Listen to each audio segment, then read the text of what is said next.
Miss Boom Ba. Dudes. Good- Hey, I'm sorry. I was about to say hello to Savvy Sav podcast. My name is Sabrina Salvati, but we're not in that mode right now.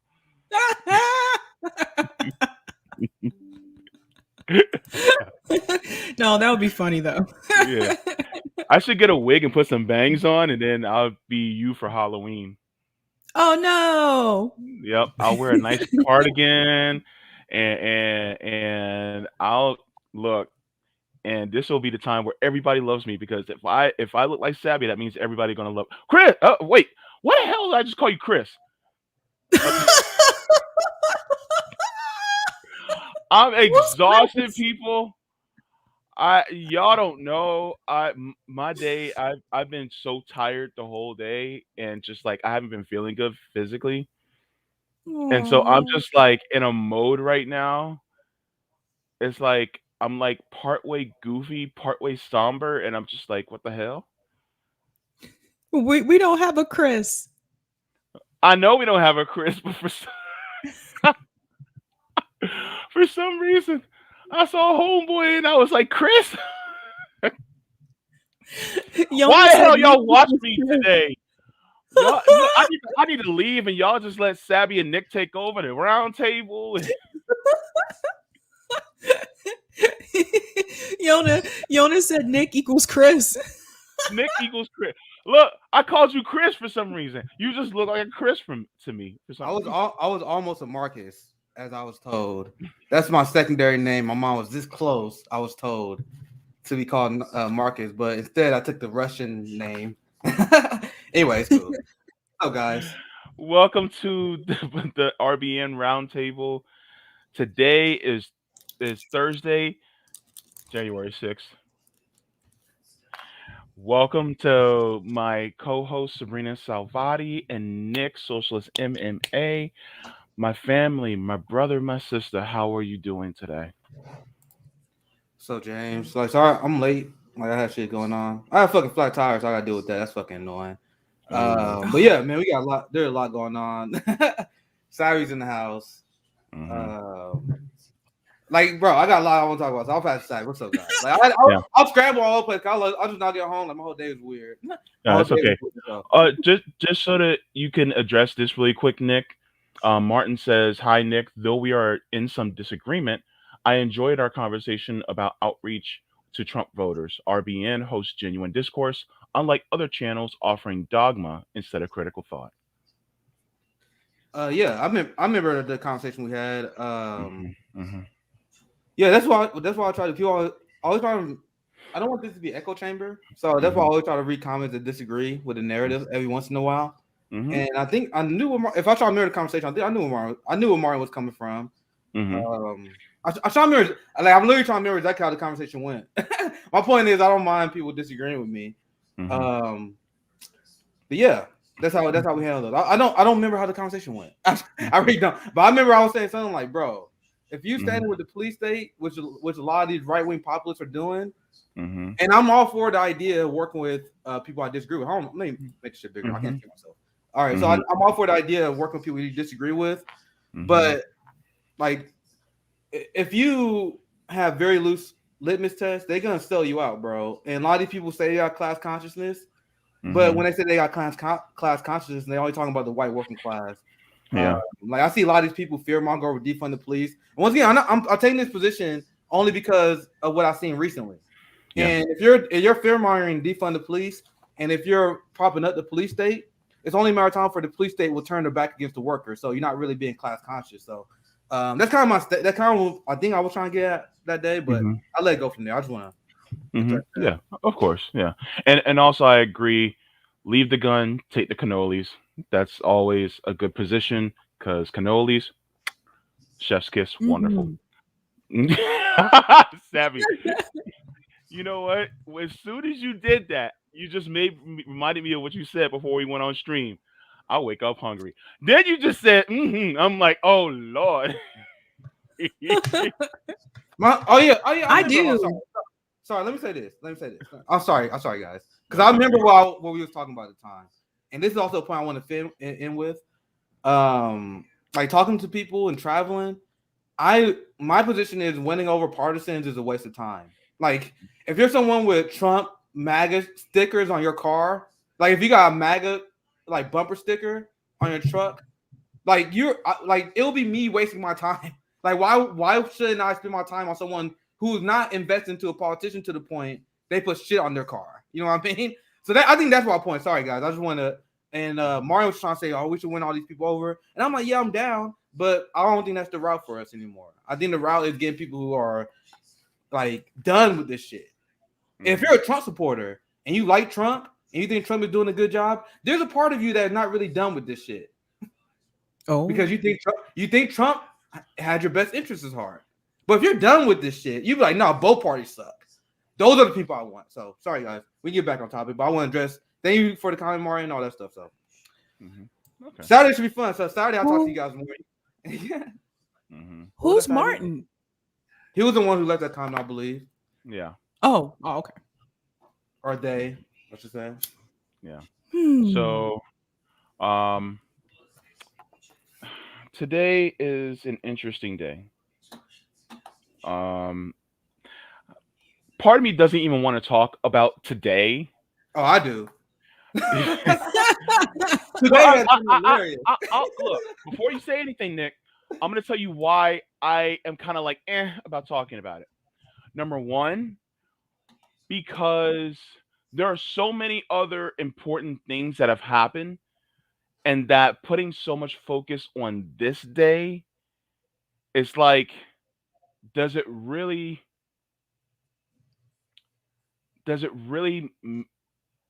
improve anything whatsoever?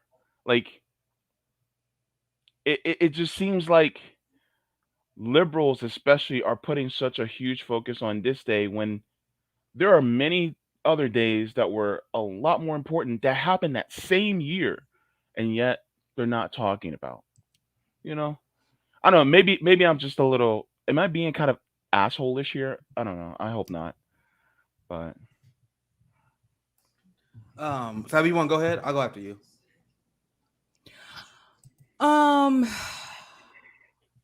Like watching CNN and MSNBC and all of them like talk about this, they're just so, it's pathetic. Like it really is, because they really make it seem like, oh my God, we were attacked and it was unexpected. It wasn't unexpected. They knew that people were coming there. I knew that people were coming there like a couple weeks before because I saw it on social media where they were telling people that they were going to protest.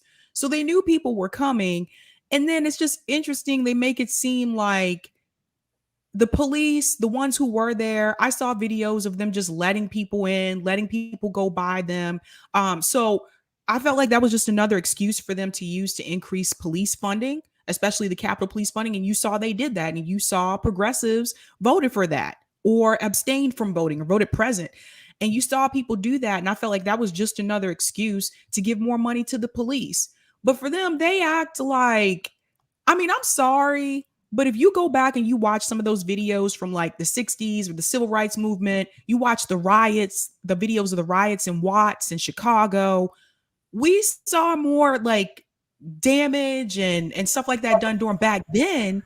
And they were acting like what we saw on January 6th. They were like, this is a travesty to the nation and da-da-da. I'm like, no, it was a travesty that the police officers that you had there let them in. And then you see the one black police officer basically running away like, wait a minute, like I'm not about to get involved in this. So the fact that they pretend like they didn't know that this was coming, it's BS and it's just ridiculous. Like, honestly, I feel like this whole thing is performative. I don't trust any of it. I have like, I don't know. I just have like suspicions. It's very weird to me. You mean to tell me no one knew? How could they have not known when we saw the things on social media that they were coming there? I'm glad Ron joined us today, right when we was on this fun ass conversation. Because, like I said, James made a great point. I have the opposite take though. Okay. Because, and once again, James' take is 100% valid because he makes a great point. Now, I'm gonna just bring something up. I'm gonna explain why leftists should care about January 6th. Not in the way you guys think. Because I was willing to allow them to have that delusion of January 6th. Then they made it personal. Sabby already mentioned this before, how they use January 6th as a way to increase police funding. You guys know they actually expanded the Capitol Police powers as well to give them additional surveillance powers. So if you are a leftist and you are helping fearmonger over January 6th, baby, what are you doing? Baby, what are you doing? This is what the United States always do. And I'm gonna get into this concept very soon, because I'm gonna get Rome starts on this, because I got a whole little mini segment I want to do on this. Mm-hmm. But the liberal class, they will use any tragedy. Once again, never let a tragedy go to waste. And they will use white supremacy. Mm-hmm. They will use terrorism, things that you can drive up political capital with. They will use that to expand the government and expand the power of the government. Oh, we're gonna stop the Trumpers from gathering and overthrowing our election. Oh my God, we got rise of terrorism, the rise of crime, so we gotta get the state more money. And then they take that money and they go and they bash the left. They beat the head of the left in.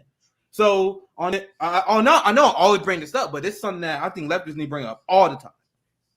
On the anniversary of Indigenous People Day, otherwise known as Christopher Columbus Day to colonizers, right? You had indigenous people that were literally protesting against Line 3, and you had the Capitol Police that were busting their skulls, breaking them up. So you guys voted to expand their power just so they can turn against the left. So I'm gonna show you guys some more, but and I'm gonna get Rome start. But this whole January 6th hysteria is significant to talk about, because they're using this to manufacture consent to give more money and more power to the national security state. Mm-hmm. So even being kind of neutral on this can let them off. It lets them off. Yeah. Let alone the people who are like, oh my God, you guys are joining the MAGA people and you guys trying to undermine. I literally see progressives say this. You guys are undermining January 6th. Even if you don't think it's that big of a deal, why will you help MAGA and Republicans by undermining it? Because they're using it to fund the police state. And we have to oppose that. So, Rome, I got some more I want to show. I'm gonna show you guys some stuff. But Rome, what's your thoughts, man? I remember I was at work. I was working at Bed Bath & Beyond last year this day, I believe. And I was watching the shit as I was going on, and I was dipping in and out of what's going on. And I was like, shit, that should have been us. I'm like, if anything, like, you know, we got real demands, like, you know, universal health care, reparations, and shit like that. Like real shit. You know, and I lost a lot of followers that day, but I gained a lot of followers that day also, you know, because a lot of people was like, yeah, why should we care about America as communists? Why should I care about this government being overthrown by anybody? If they was to overthrow this government, if that's all it takes to overthrow this government, well, shit, let them do it. And then we can get rid of them, because those are the people, the government is the ones that's protecting white supremacy, is protecting these Proud Boys or whoever the fuck was out there y'all want to say. Because we know it was a handful of feds out there. Because we have information on it. We already know that the shit was like, Sabrina already said that they already had this. I seen little things for it on Facebook. Groups and everything. We live under the Patriot Act. They didn't see that, but they can tell. They know when I'm saying the B word or the C word to another black person that I feel like that isn't politically aligned with me, I should say. So yeah, they seen that shit coming, and just like I said earlier, liberals do what liberals do. There is no point in time. In America's history, no point in time that you can trust the liberals. They always sold us out. They sold out the people of Germany. They sold out the blacks. They sold out everybody. They gave us Hitler. They gave us Joe Biden. And it's crazy how these people can really sit here and look at all these things that had been passed from Joe Biden, as the Patriot Act, NDAA, cheerleading for wars, you know, 3 strikes and all this stuff. They say, oh, that's nothing. You know what I'm saying? That was so long ago. Like, it don't take effect today. And this is what they do. They usher in fascism with a smile and say, this is what's best for you. But don't trust these liberals, man. Don't trust these liberals, because they are the ones who's going to get it. They are the ones who get us killed. You know what I'm saying? Just like them leading these protests, these liberals leading protests. they don't lead armed protests, and then what happened? We get our heads bust open. We get, you know what I'm saying? So but yeah, January 6th was that shit was a sham. It ain't nothing but get the police some more money, even if it wasn't some CIA Fed type shit, even if this was some real people organizing to get out there. The feds took advantage of that shit. They took advantage of those people those days, and the government was like, look, we can't give you guys money in the wake of in the death of George Floyd, Breonna Taylor, what was the other boy, Emmanuel? Then, you know, all these black people dying. It was mass protests all around America against the police. They needed a reason to give the police money, and that was a hell of a reason to give them more control, like Nick said, more control over watching us and seeing what the fuck we do, and giving them billions of fucking dollars in the middle of a pandemic without taking care of us. Can I make this point? I wanted to make this point, and this actually is a perfect time for me. I wrote this down so that I wouldn't forget it. But I said, I've seen more violence from the police during the George Floyd protest than from January 6th. If people want to talk about the fall of democracy, then let's start off with the state violence that happened last year when people tried to exercise their First Amendment rights. Because guess what? That's what happened. People tried to exercise that right, and we got our heads bashed in. So why aren't we talking about what happened during those protests, during what happened to so many more people who look like us? But they don't want to talk about it. They want to talk about something that will increase the amount of perpetrators that we're bashing our heads in. Does that make sense? No. And it sounds like they're trying to use the threat of white supremacy to go after the left. Because they're saying, oh, well, it's white supremacists. And then they use that same tool to go, oh, well, we can go after the left now. Because really, it was never really about white supremacy. White supremacy is actually their boogeyman. Even though white supremacy is a huge problem, they use it as a tool to go after the people who are victims of white supremacy. Well said, James. And you got to notice when Rome was talking about this, and I still remember when January 6th first happened, it was probably one of the funniest shit I ever seen. It was like January 6th should go on the United States blooper reel as far as I'm concerned. Because when Rome was like, I lost a lot of followers, I know exactly what you're talking about, bro. Because I remember when January 6th first happened. Now we're going to have some fun a little bit here. I remember when January 6th first happened, Black Twitter was literally trending because to us, to Black people who was a victim of the United States violence, imperialism, and colonialism, police state violence, this is a joke. Look at the CIA ops in the Global South. Sabby, you want to add anything? Oh, I thought you did. It's just like some people were like posting questions like on Twitter and Facebook asking like, were you afraid on January 6th? And I'm like, no. No, it was funny. What was I supposed to be afraid of? Bro, it was the funniest shit I ever heard. And people, bro, you understand how many fucking people got upset and canceled? Because look at this. I honestly pinned this tweet. I love this because this is a joke I made at the time. And people, I still remember people on there. I like, there's how the right wing was more down for a revolution than the progressive left. Now, this is like tongue in cheek. Because I know the cops are taking it easy on them. We couldn't get political revolution. But our movement voted for Biden. Their movement was ready to show up at the Capitol for their dude. Do you see the difference?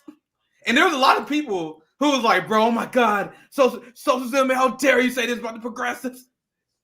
It was the funniest shit. So, hey, yo, hold up. You know what? I should share this. Because yes, it was on Facebook. Facebook memories. I shared a post that said the Department of Defense refused a request to deploy the National Guard to the Capitol in the first pick when the BLM protesters came for a peaceful march. The second pick is when Trumpers came to stage a coup. So you see that for the BLM march, they had the National Guard on the stage of the Capitol, but then when this coup happened, then they just let everybody in. It's like, wait a minute. If they really want to stop people, they could have did what they did to black people, but they didn't. Can we call this a coup? Can we actually? This isn't a coup. Like no government was actually ever taken over. They didn't put anybody in any spots of the CIA, any government branches. We don't have a new president. It isn't a coup. We ain't even go through the same things that we put these countries. Nowhere near close. That isn't a coup. That is a monster under your bed, imaginary monster in your closet that your uncle made up. That your Democratic uncle made. Now, thank you for the super chat, Harrison. Yeah, put up the blooper reel of the United States. Donald Trump being elected. You remember that footage of that liberal crying when Trump won, and she was like, "No." That's on the blooper reel as well. I want all this stuff. I want all this stuff on the blooper reel. Anyway, Joe Biden slipping on the airplane thing on the ramp. Anyway, sorry. So you guys see how the reason why I'm making this segment lighthearted, because January 6th requires no serious thought because it's an unserious issue. But the reason why I am dragging it and the reason why I wanted to make light of it. Go ahead, James. You can explain what you're sharing here. What's this? Okay. Yeah. So this is what happened when BLM was marching, right? When we were marching during the George Floyd protests. This is what the United States government had activated when we were protesting, and yet this is a year ago when these I like to call them tourists decided to go inside the Capitol. So if it really was that bad, if it really was that serious of an issue, why didn't they do this 1 year ago with them? Yep. I can tell you why. Anyone else want to take a crack at it? No, I've explained this concept before. Well, for one, when they see a group of black people coming, they see it as a threat. When they see a group of white people coming, they don't see it as a threat. It's a tourism. It's tourist. Also, I explained this concept before. Our political discourse, the media apparatus, they amplify and protect right-wing protest. Because right-wing protests ultimately serve the benefit of capital. So when you look at the January 6th protest, everyone benefits from the January 6th protest. Obviously, when you get Republicans, it make it look like they represent their base. It makes it look like you're fighting for Trump. When you're a Democrat, January 6th is great because it has been an amazing fundraiser. Like, we're just getting started, guys. I got a lot of fun shit to share you about today. That's true. Liberals are losing their mind. This is like a new holiday for them. And we got a lot of funny, cringe-ass videos that come with that, right? So it's been great for them. It's been great for them. January 6th has been. But when you have leftist protests, think about the stuff we protest. We demand defunding the police. We got indigenous people protesting the end of Line 3, shutting down their business. Like, you can't even, for a remote possibility, prop up and amplify the left-wing protest. So what I mean by this, I used to see like Trump rallies. Like, you ever seen them rally people like, oh my God, stop the steal rallies. Bro, I swear to God, if you look at these stop the steal rallies, there'll be 30 people there. I swear, like, and then they're covered in the media though. If you look at CNN, MSNBC, New York Times, they're like, oh my God, stop the steal rally. I look at the rally, 30 people. It's some fucking drunk dude, some drunk redneck getting a speech talking about how much he loves Trump. So why do they amplify that? But you have countless people in the streets marching for Medicare for all in 50 different cities. Did they amplify that protest? No. They didn't amplify the March for Medicare for all because that's actually something that hurts the bottom line. But if you're marching on behalf of a culture war, they'll all for that shit. The lockdown protests, all this shit, like the protest the right wingers do, the anti-mask protest, the anti-vaccine protest, all this stuff, they will amplify that because that serves the guise of the culture war.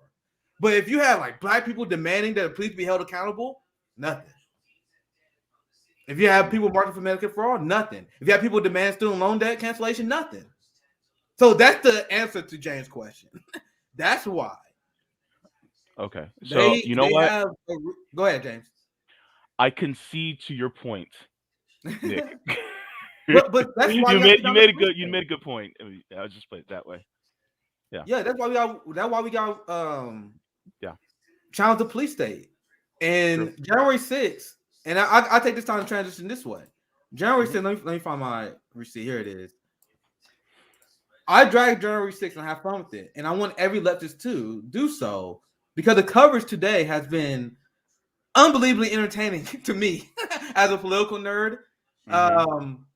Look at this. January 6th is literally repackaged propaganda. So the police have, and it makes sense when you think about it, because police, they have been dragged publicly over the last few years. I reported on this, like cops quitting in droves because being a cop is not as glamorous as it used to be. People don't kiss your ass anymore. In fact, they will look at you and they will call you a pig piece of shit. So cops need a PR boost. There has never been a better opportunity to give the police a PR boost than now. Yeah. Now, what liberals are saying right now, oh my God, the anniversary of January 6th, we must honor the police. And I got a lot to say about this. But show that one fucking meme, bro. I know you got that bitch tucked away. Yeah, look at this. So, this is coming out shit look clear. This is what they are saying. Thinking of the Capitol Police, they should be honored tomorrow. It gets worse.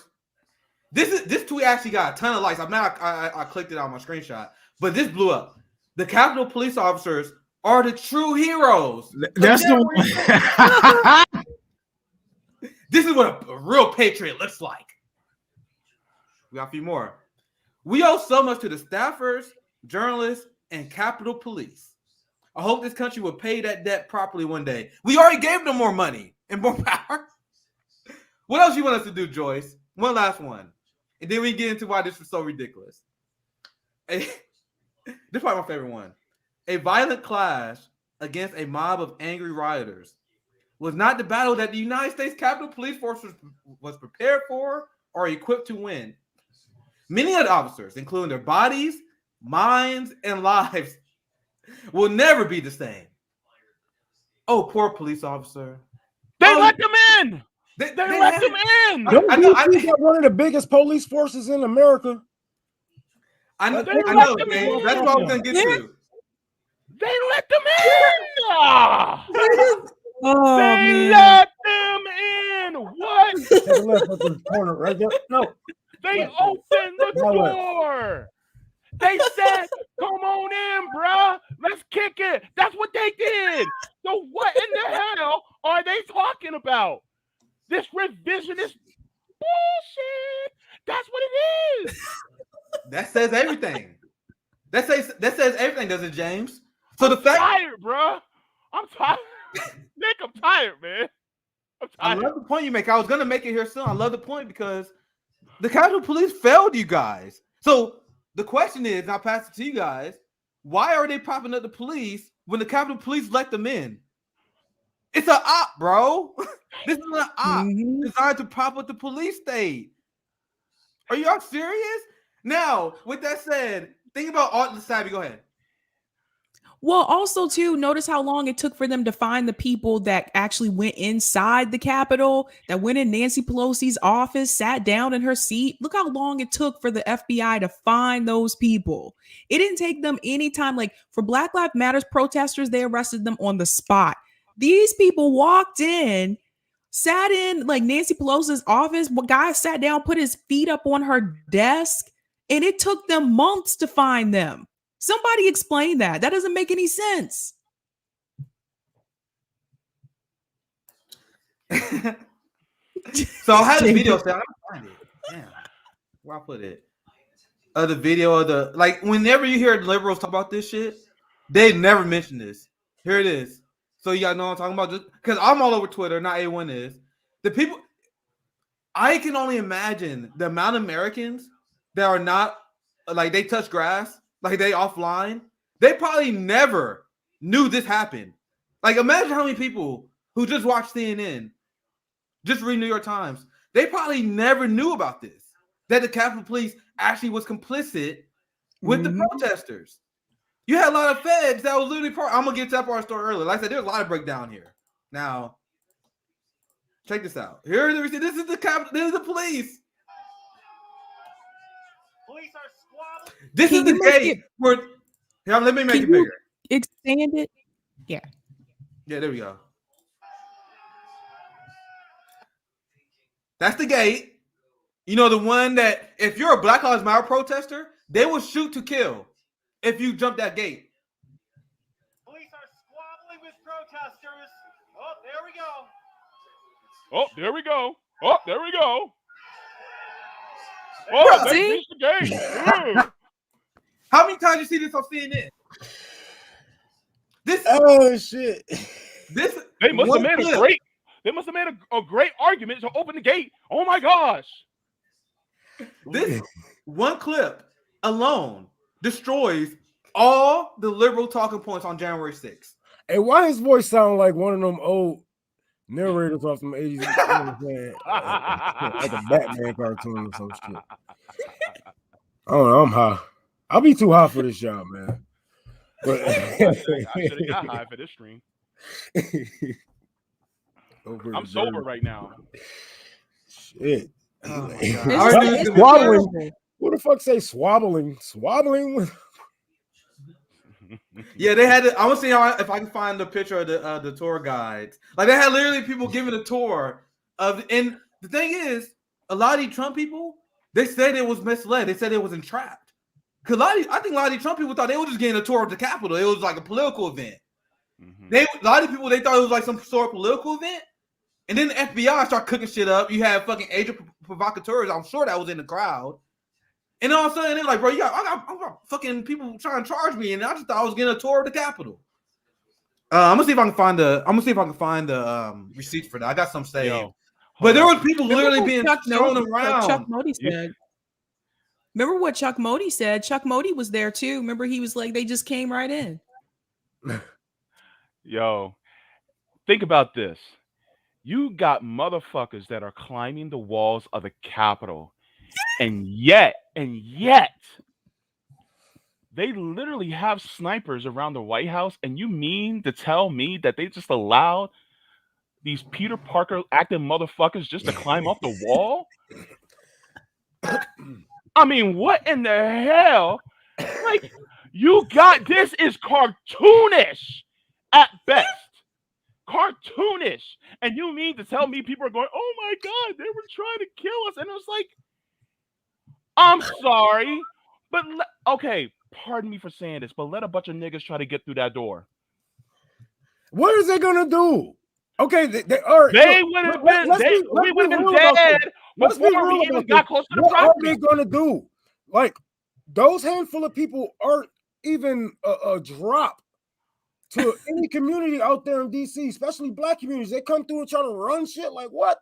Like do all these people in Congress just lose their spot because the Capitol was taken over? Like what the fuck is you talking? What's really going to happen? What was really going to happen? Let's say if they took over the building for a week. Then what? It was an election. Your boy lost. What they was going to do?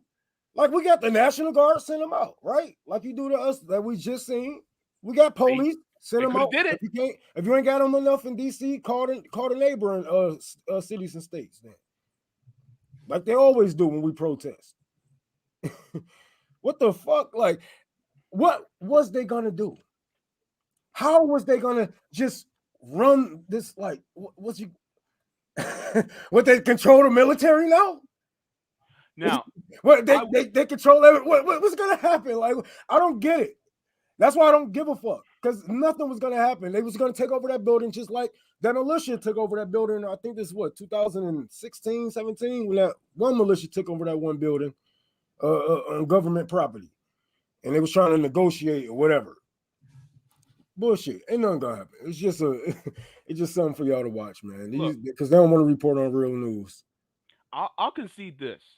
There may have been some people who didn't know what was going on, that were in there, that were scared and didn't know what the hell was going on. I'll concede to that. But once you find out from the outside what was actually going on, come on. And people were like, oh, some of them had guns. And some of them may have. But who let them in? That's the question. Who let Barney Fife in? Barney Fife, Andy Griffin. They let them in. So guess what? Who do you blame? It's certainly not the people who you gave all that money to. Like, can I share? Can I share this, JB? Oh, sure, yeah. What am I? Okay, all right. Let me see if it'll let me. Okay, I just want everybody to look at this picture because what in the world? Like, you got a guy naked with one arm. Do whatever Spider-Man can. MAGA hats on the wall. Look at how they come together and they fight for Donald Trump. And we can't even get people on the left to come together for Medicare for all. They vote for Nancy Pelosi. Over their health. Over their health. They was fighting over Nancy Pelosi's career. Over their we health, can't even get kids' health, their nieces, nephews. Like, these people are out of their fucking mind. Mm-hmm. I don't want to waste my time with those. Like, we can't even get people on the left to come to a protest, to come to a march. We can't even get them to. You got people here climbing the wall for a game show host that lost an election. Well, you put it that way. Nancy Pelosi shit. Oh my god, man! I've seen more damage at a Travis Scott concert than this January 6th protest. The fact that people let me see. I don't want to spoil. Actually, let's see if I can find the video. Hold up. You had I'll spoil it. You had Kamala Harris said January 6th is worse than it's as bad as 9/11 in Pearl Harbor today. Ooh, no! Look, no, Kamala. Okay, look, check this out. I think this is it. I think this is it. I was trying to find the other video, but I think this is a funny one. This has turned into the funniest stream. Man, if this is all it takes, dog, y'all got me fucked up. When I no, real shit. If this is all it takes, real shit. Let me just say this real talk, man. If this is all it takes, 200 some people going to go rush a government building to take over the government. That's all it takes. We don't have to go in no bloody revolution. If that's all it takes to get done, let's go do that. Let's go do that then, because I think the boutique left don't want that. The boutique left, they don't want that because they are comfortable. They don't want society to be shaken up, right? So let's watch Kamala's because this is incredible. I already kind of spoiled it, but check this out. Look at the liberal hysteria here. Oh my gosh. Certain dates echo throughout history, including dates that instantly remind all who have lived through them where they were and what they were doing when our democracy came under assault. Dates that occupy not only a place on our calendars, but a place in our collective memory. December 7th, 1941, September 11th, 2001, and January 6th, 2021. On that day,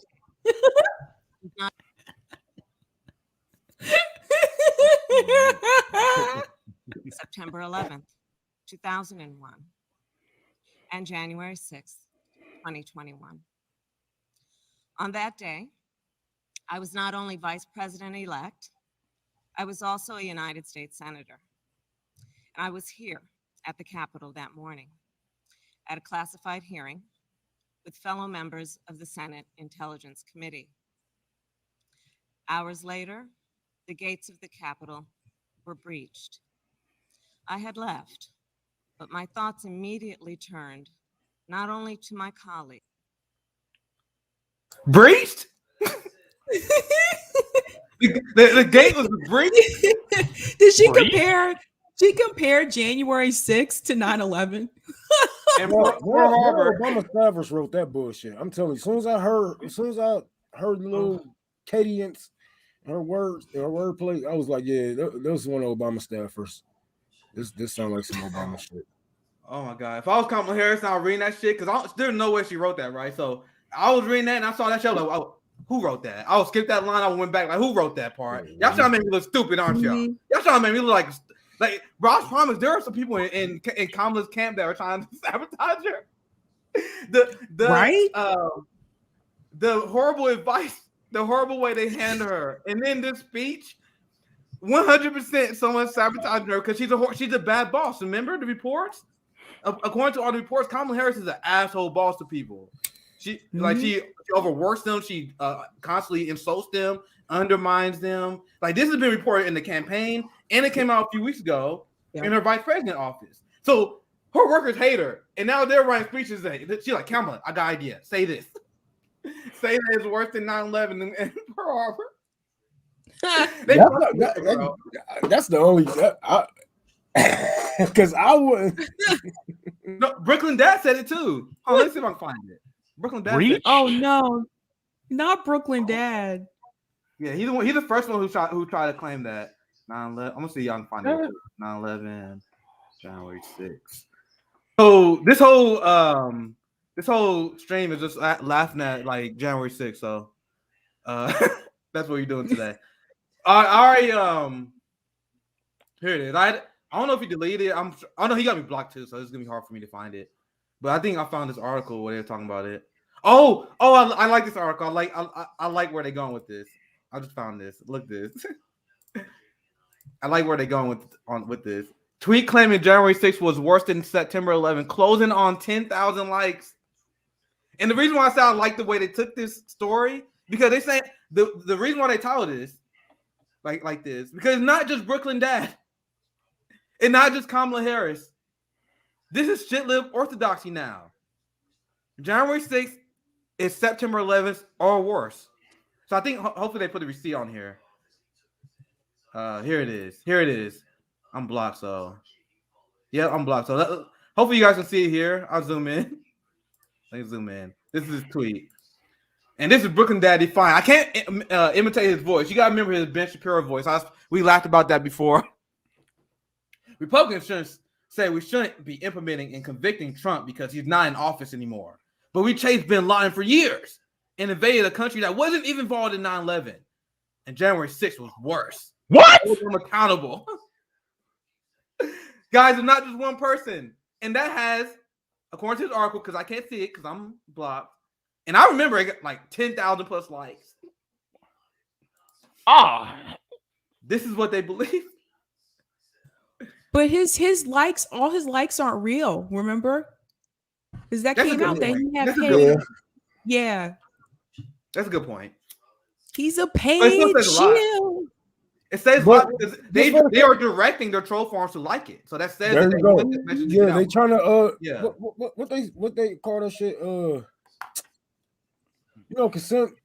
Manufacturing consent. I'm sorry, I'm high. But yeah, this is a good day to be high, by the way. Hey, this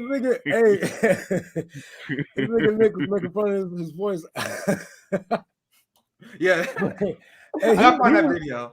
I might be high, but he be drunk. You know what I'm saying? He was drunk when he was going off on us. He was going off on the left, talking crap about the left, talking about man, I don't know, man. Something wrong with that guy.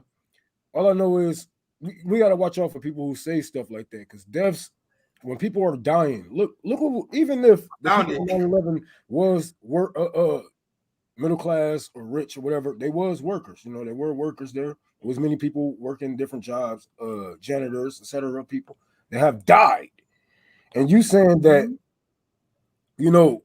a so-called attack on a handful of politicians was worse than 3,000 something deaths of workers. Like, you got to watch that language because what they are saying is these people's lives are worth more than y'all's. You know what I'm saying?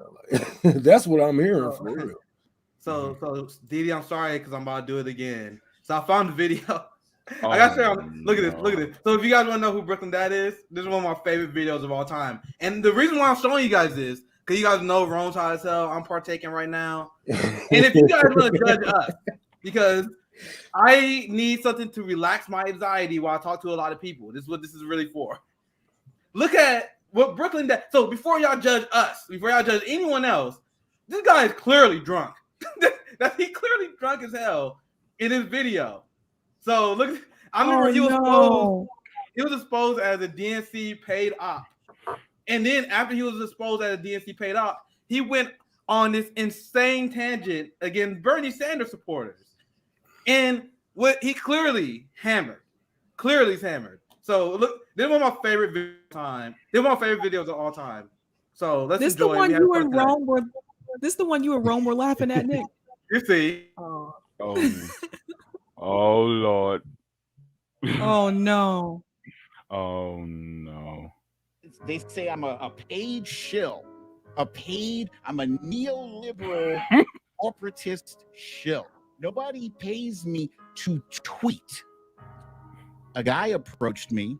He was like, you know what? Brooklyn Dad, you're really good at Twitter. Now Brooklyn Dad gets paid money. What kind of capitalism is this? I used my considerable graphic design talents, rose Twitter. They came at me like Trumpers. They're worse than Trumpers. Stop putting the loss of Bernie on us. Trolls on the far left, they don't want Democrats to win. They believe there's something, my man was telling me, there's a thing called accelerationism.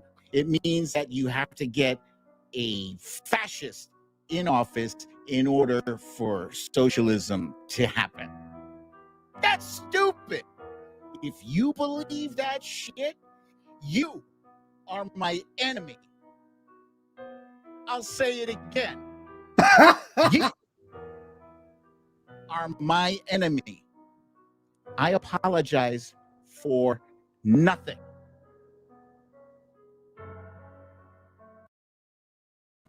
You act like that's my favorite. That's my favorite political video of all time. I can break it down in so many ways. Go ahead. Why is there classical music playing in the background? It's just weird. Guys, I have done complex breakdowns of this video, analyzing it in multiple different ways. Oh my God. That's stupid.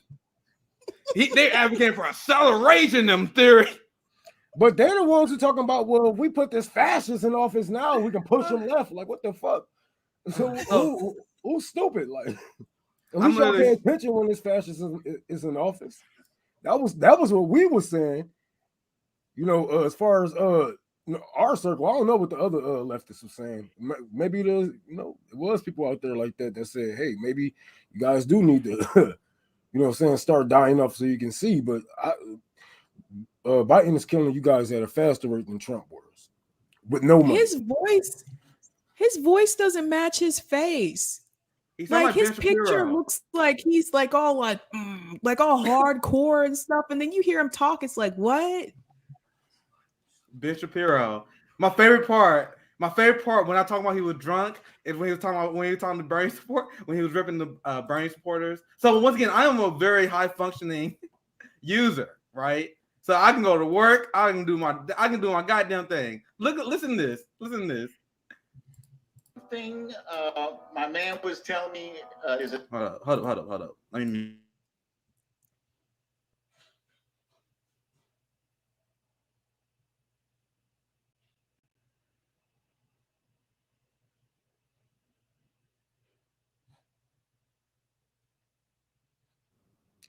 You got on me. That's my favorite part because that's the part where it's clear. I couldn't even hear it. I couldn't even hear it. Oh shit! My bad. Hold on. My bad. Let me fix it.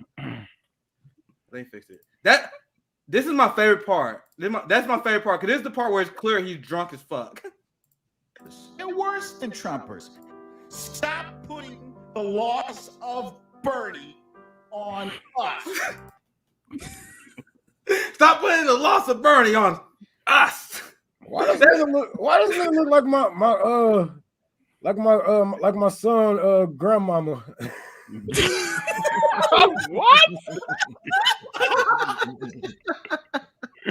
Stop putting Then when he talk about acceleration theory, that's the funniest shit. Trolls on the far left, they don't want Democrats to win. They believe there's something, my man was telling me, there's a thing called accelerationism. It means that you have to get a fascist in office in order for socialism to happen. That's stupid. If you believe that shit, you are my enemy. It's all theater with these people. It's all the music. You are my enemy. Accelerationism. And by the way, the reason why I shared that part again, because we talked about this on a recent live stream with CJ, while on Nick and CJ show. Apparently, Biden was a Sellers candidate the entire time. And he actually admitted in that video that he do get paid for what he posts. He actually he's a paid shield. He was exposed. Like, he's a dad, right? So he is a parent, right? He does have kids. Yeah, I think so. I heard he was like not in his custody though. Yeah, that ain't my business though. I mean, who told him it was a good idea to play that music? It doesn't make any sense. It doesn't go. You don't look. He's good at Twitter. That's what he kept questioning his guys. He straight up told a story that 100% did not happen. In the very beginning, she's like, "I'm watching some guy. He's like, I know you. You some guy. You're good at Twitter. I promise you that did not happen." And even the part, what really didn't happen is him having a friend telling him about accelerations. He don't have friends in real life. So I was smeared as a Accelerist because I was like, I'm not voting for. There's no way I'm voting for Joe Biden. And they're like, oh, you just push acceleration theory because you want things to get worse so people would agree with your politics. And then my response to them always was, no, Joe Biden is the Accelerist candidate because he's the one. Yeah. Now people who voted to get Donald Trump out, they're like, oh shit, this guy is just like Trump. So what's the point? There are people that say, yo, I'm done voting Democrat now. I'm done. They was radicalized by the Democrat. The same way Barack Obama radicalized a lot of people out of the party. That was the point I was making. The whole argument, like, oh, if you just want the Republicans to win, that's acceleration theory. It's ridiculous.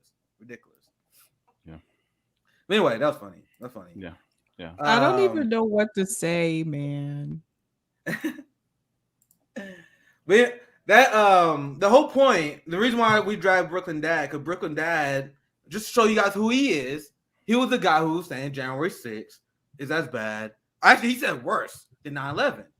Now Kamala Harris is coming out and saying January 6th is as bad as 9/11, Pearl Harbor, and all this shit. That is what they're saying now. And that's why we got pushed back, because the whole point of this hysteria is to drive up. And this is where the substance part of this comes from. Because we having fun on this live stream. But the reason why we laugh at January 6th is because they use it to fund the police more. And now look at this. And I want to get your thoughts on this. I'll pass it to James first. I know you have something to say. But I also want to show you guys this. Because now, this is their number one strategy in 2022. And liberals are so out of touch. They have no idea how badly this is going to backfire. Now, this is coming out from the liberals. Check this out. I want to get all you guys' response on this.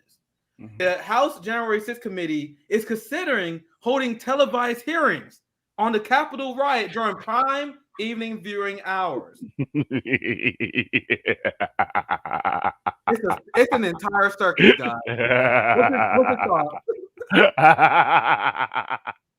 I'm sorry.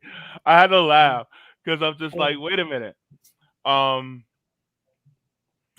What about the hearings that needed to be done during the George Floyd protests when people were losing, eyes and getting their brains cracked from quote unquote non-lethal rubber bullets, and they were getting gassed? Like, where is the committee for that?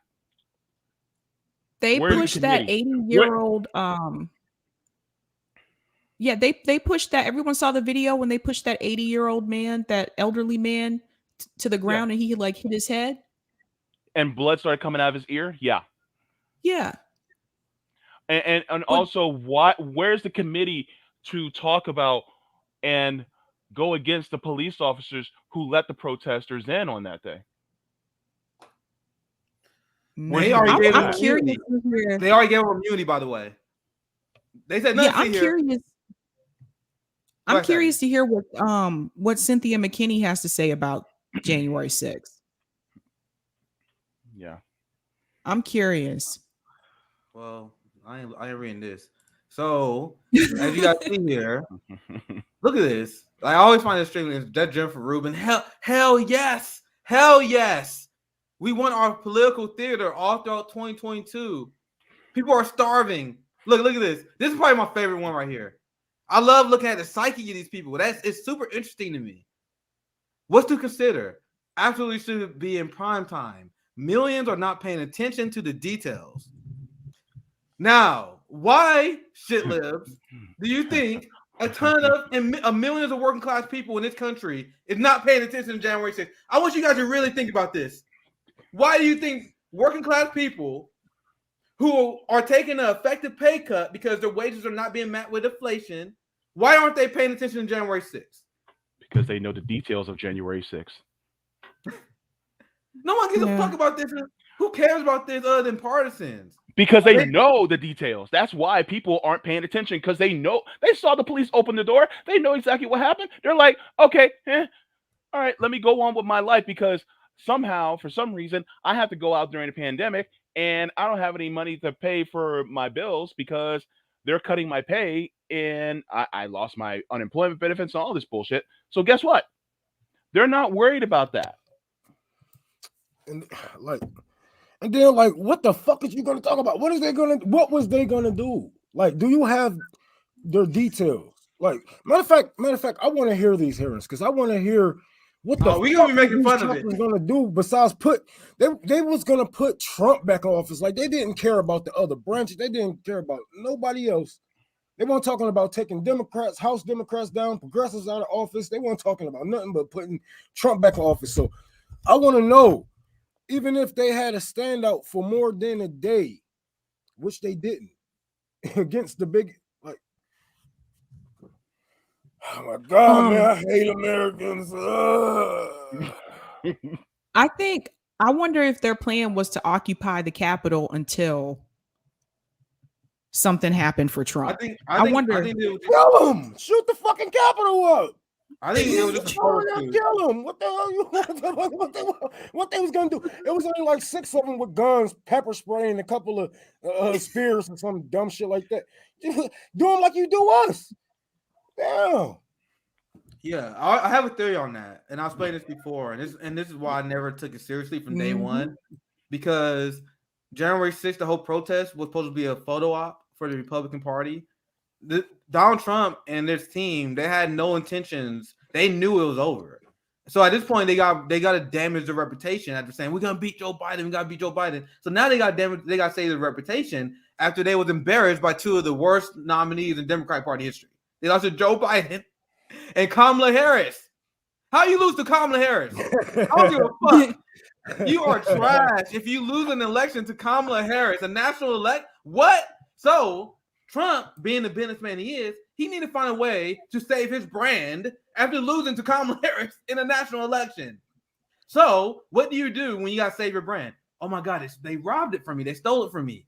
So and then you also got to give the appearance that you care. So that's what this whole January 6th thing was about. And the reason why the Capitol Police let these people in, because also kind of deeply embedded racism. They would never give us that benefit of doubt. But meanwhile, they thought the white people was going to play nice. They made a miscalculation. They let them in the gate because they made the assumption that these white people who supported Trump, they have to be decent and civil folk. And then some of them started to fuck shit up. And now they're like, we made a miscalculation. Deflect, it's the crazy Trumpers. Don't talk about the police that let them in. Don't talk about everything I just brought up. Don't talk about none of that. Bring up the crazy Trump, the crazy Trump people, right? Even though the fact that you guys let them in because you assumed they made the assumption that they will just do a Capitol tour. Yeah, we want Trump to win. But then when she got out of control, they was like, oh, fuck. And then Democrats, they did something smart too because they pounced on it. The Republicans fucked up. So what do you do when there is a miscalculation? You pounce on it. So that's why you see the January 6th hysteria. That's why you see Republicans back away from it. Because remember, Josh Hawley, Ted Cruz, and all these Republicans like, hell yeah, January 6th, hell yeah, we got to support the president. But then as soon as shit got real, they was like, whoa, sorry, I didn't do that. Wait, me? What? They literally backpedaled because the plan went awry. The plan was just, it was supposed to be chill. But they didn't realize how crazy their fucking base was. And that's my theory on how that came to be. Then everything else is damage control afterwards, right? Everything else is damage control. What are you guys' thoughts? I got one more funny thing to share on this story, and then we can move on to another topic. Well, it sounds like the Stop the Steal in January 6th was nothing but a branding exercise. Oh yeah, he did say that. I remember when Trump is such a moron. He actually gave up the plan a few times. He's like, bro, if I lose, I'm saying just throw the election. That always was his backup plan. And Trump people, they ride or die for him. So to me, I think it was a joke. To me, I seen through the psyop of this bullshit, the circus of the January 6th bullshit. Me and Rome did. I can say me and Rome from day one. We took so much shit because there were so many people who consider themselves leftists who fell for it. I seen so many people like, oh my God, all right, we got to take it seriously. The rise of the right-wing fascism. Oh my God, the MAGA people. I'm like, have you studied history? Have you paid attention to what go on in other countries? This is nothing. You could have called me and my niggas from the hood. We could have. Come on. So I have one more funny thing to say. I know that this is the big topic of the day. So I know it's about a 1 hour segment pretty much. But once again, I told you this has been a source of endless entertainment to me because oh my God, these people are gonna lose in 2022 so bad. They don't understand how fucking cringe they are. So this is the kind of stuff they're doing to celebrate January 6th. So I was like, this is turned to a comedy. Look at this. So this is them celebrating January 6th. Now I will literally let the video play. I will literally let the video speak for itself. No commentary needed.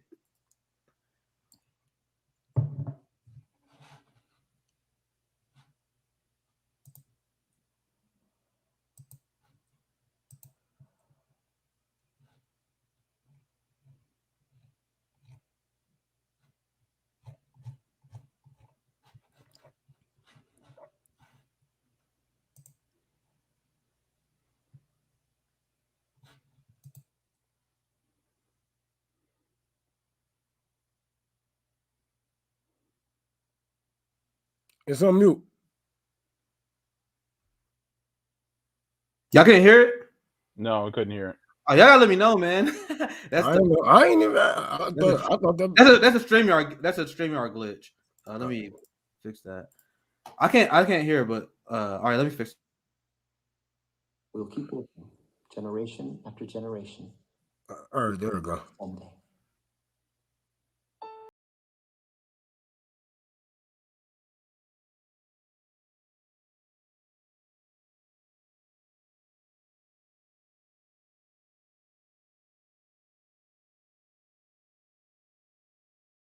Your mother's name when you came. What in the hell was that? So I share that to you because this is what they're doing today. I'm sorry you guys missed the first 30 seconds, but this guy, they doing the January 6th memorial services all day, and this is what the Democratic Party is rolling out.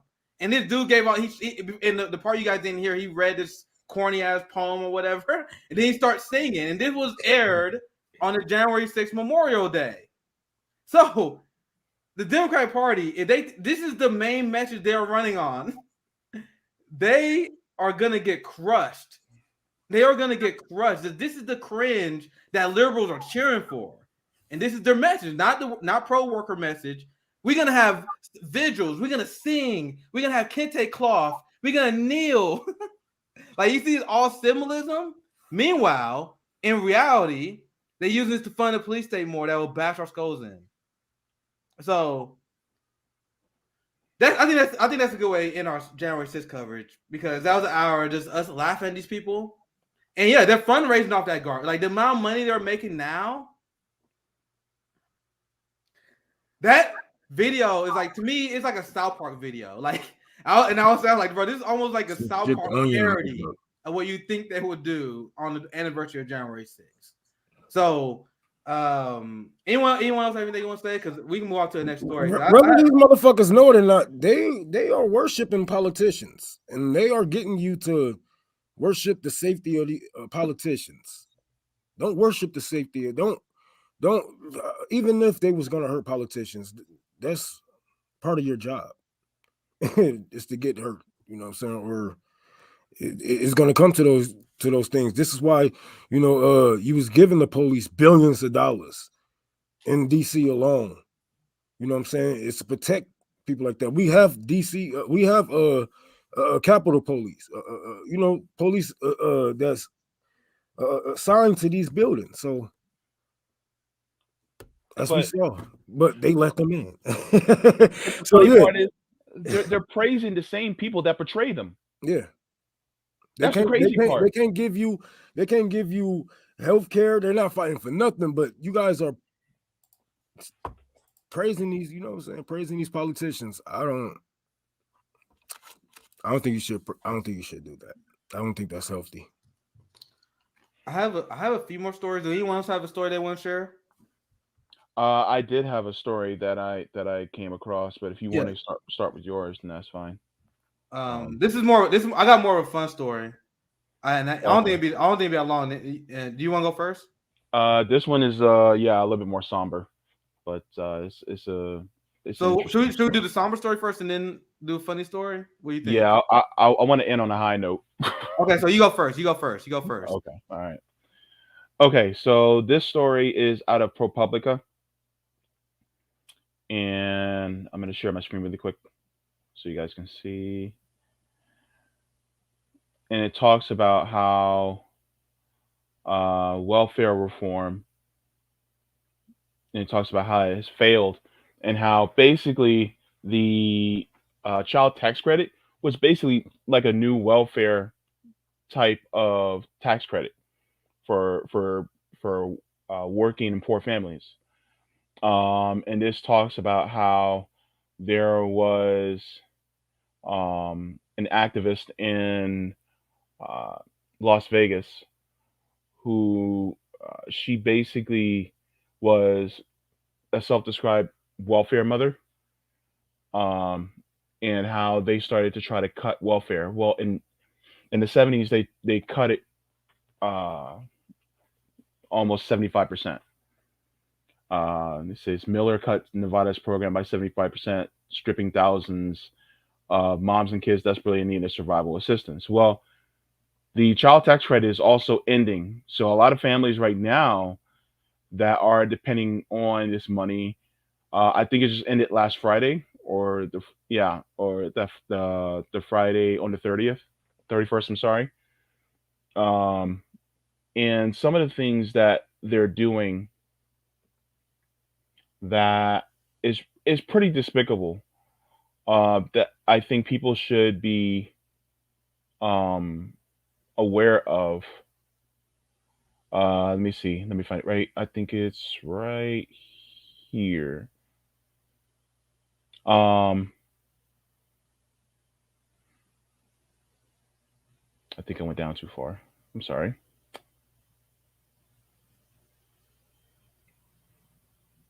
Okay, yeah. All right. I went down a little too far. It talks about some of the tactics that they did. Let me see where from.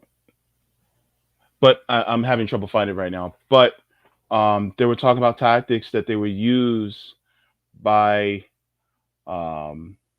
taking, trying to force the mothers to disclose the name of the father, as well as when the child was conceived, in order to get some of the money from welfare, which is crazy. Like, how many women can tell the day that their child was conceived? I mean, and then there were some methods that they would use to get the money from the fathers, and then that money would go back to the state, but it would barely be used in using for the welfare for people. So it talks about how, not much has changed from the 70s until now. And I think the story is important because you have a lot of people who are suffering right now who needed that child tax credit.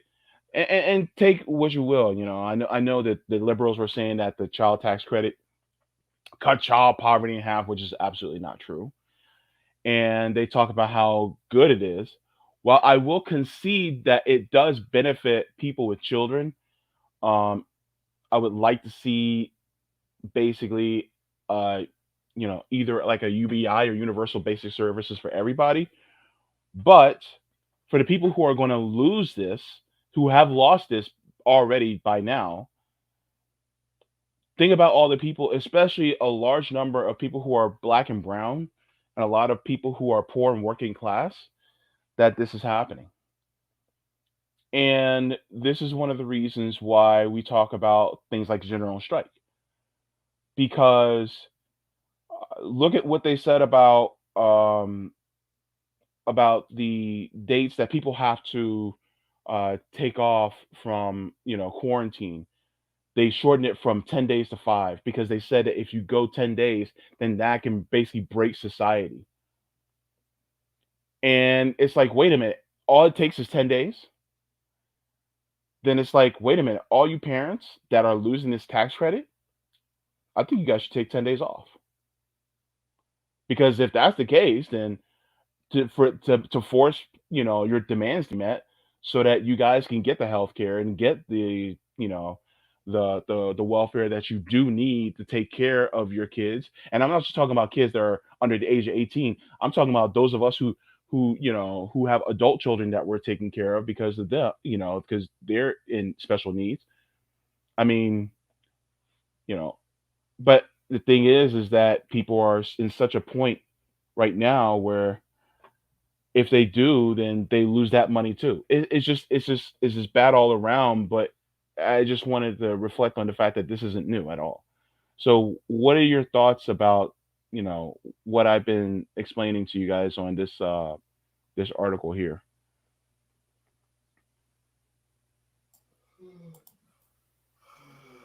This is it's just more class warfare, and when as I got radicalized, and this is why I'm very specific about my demands, because every demand I make for our movement is very specifically tailored to uplift us as a whole. Like, I don't want any ways to mean test it. I'm trying to eliminate that. Any way they can weaken any program, because even when you had neoliberals and Democrats pretend they are for uplifting people out of poverty, they'll just mean test it to the point where they know that right-wing states and right-wing local governments can just pretty much do away with it if they want to, right? They can pretty much write the rules as they need to. So it's just class war.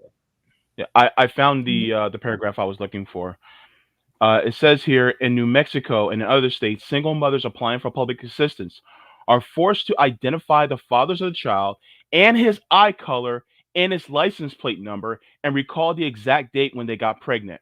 In Utah, families seeking aid are subtly pushed into the Church of Jesus Christ and Latter-day Saints, where they are pressured to get baptized or perform other religious activities like reading aloud from the Book of Mormon in order to help.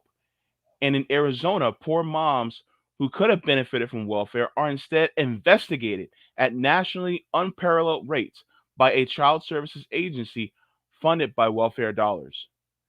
And the other point that it made, it says Utah, meanwhile, has got out. Let me see.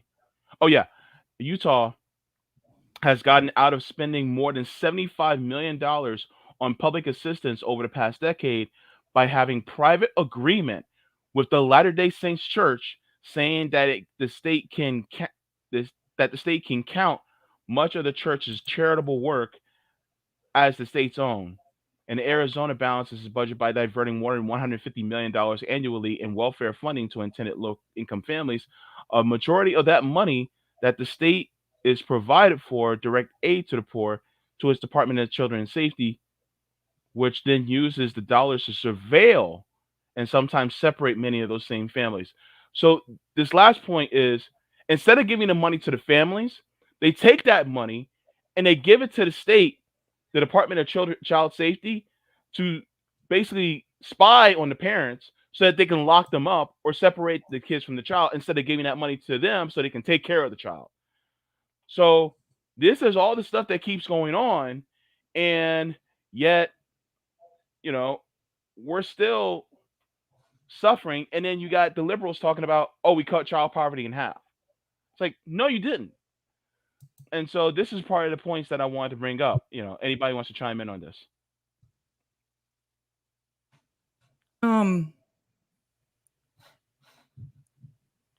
One second. I got something stuck here. Okay. It just seems like the rules are becoming more and more strict for people that are on welfare or any type of assistance. Because I also saw an article recently that said the Biden administration wants to make it so that people that live in Section 8 housing can't have marijuana, even if they live in a state where it's legal. So if you live like in my state in Massachusetts, where it's legal here, and we have like weed shops here, and you live in Section 8 housing, the Biden administration is saying that if you get caught with it, then you're going to get kicked out of Section 8 housing. That doesn't make any sense. It just seems like they're trying to make the rules just more and more. It's like you're being punished for being poor.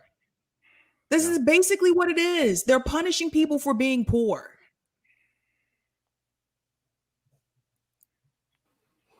Yeah, we seen this like shit. When we was little, they used to kick our dads out, kick our dads out the house, and uncles, whatever. You know, if they came through, you know, couldn't have been basically a role model there for you. I have in those houses. So yeah. I found something. I just now found something I want to add to the story because I want you guys to understand how complicit like the Biden administration and the Democrats are with this as well. Because when I seen this, I remember when this first was the details of this was first released, I was waving the red flag because remember this, how now because of the legislation they passed, now you have working class people, you're gonna have to report any money you get that's more than $600, right? So you have Venmo, PayPal, Cash App. Now they had to report a transaction totaling more than $600. This is something that Biden and the Democrats put in, right? What do you think this is going to do? This is a great point my friend Erica made. Here it is. My friend Erica, this is going to be used to throw people off of food stamps and other forms of government assistance. So just think about what James wrote out to you today. Now, instead of investigating the white-collar criminals, because it's kind of mixed into what another story I was going to share. You notice they don't spend time investigating white-collar criminals. They're going to put all their time investigating the working class. If you get a $600 bill, what are you doing? Are you selling drugs? What is that? Are you high in taxes? They think that the working class, the American working class, are high in taxes. And I can pull up a receipt here soon for you guys. But the tax haven, the people who are not paying their class, are the ruling class. So I don't remember. I'm sorry, I'm blanking on the exact name of this amendment that they snuck through their infrastructure bill they passed. But they snuck this through, and this is one of the reasons why we're saying this whole thing is trash now. Because now they got something they can monitor working class people, and they're not monitoring the rich. That they're taking money. A lot of these banks, it was shown that Wall Street banks, they take money from the fucking mafia, the mob in Mexico. They was tied to Nazi white supremacist groups. Like literally, what's the name of the bank? The Deutsche Bank in Germany? Deutsche Bank. Deutsche Bank. They were literally caught taking deposits from people in the mafia. And it wasn't found. The reason why they don't find these things is because literally investigating the ruling class, the upper class, the people with a lot of money, a lot of lawyers, that takes more resources than going after people for having $600 sent to them on Venmo. You know what I mean? So this is class war. They're auditing us, but they're not auditing the rich. And not only is it going to be used to kick people off of programs, it's going to be used to stop our mutual aid programs. You know what I'm saying? That's not exactly. They don't have a 501 LOC, or we ain't go through their right channels to actually be considered something like that. Just like something I do for a tour for the poor. So imagine, you know what I'm saying, the shit they're gonna be saying about me. they're gonna be like, nigga, what you doing? Then I'm going here and there. They're gonna keep an eye on a lot of people who's actually out here, activists and people building things from tiny homes and whatever. They're gonna really, really use these laws to lock down on us. But you know, I'm here to I'm ready whenever y'all is. Yeah, this is what I was going to say. Oh, go ahead. No, I just wanted to add to Nick's point on here. I found this part that I was looking for as well. It says in the final congressional debate before 1996 law was passed, the then Senator Joe Biden said, "We should not fool ourselves. There will be people, many of them children, who will fall through the cracks because of this bill. This was the bill to end welfare." It says, but he voted for the legislation anyway, citing a culture of welfare that was allegedly the cause of stagnation among America's poor. And then it says Biden declined to say whether the vote was a mistake. The spokesperson said that he tried to make the bill more progressive, but faced a bipartisan coalition in favor of the overhaul, allegedly. But yeah, so Biden voted for, making welfare, basically non-existent in this country. And so now look at what we're looking at right now with work with poor families.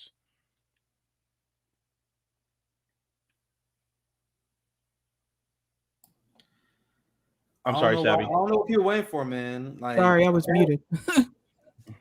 Go ahead, Sabby. I realized I was talking, but I was muted. Yeah, go ahead. I forgot.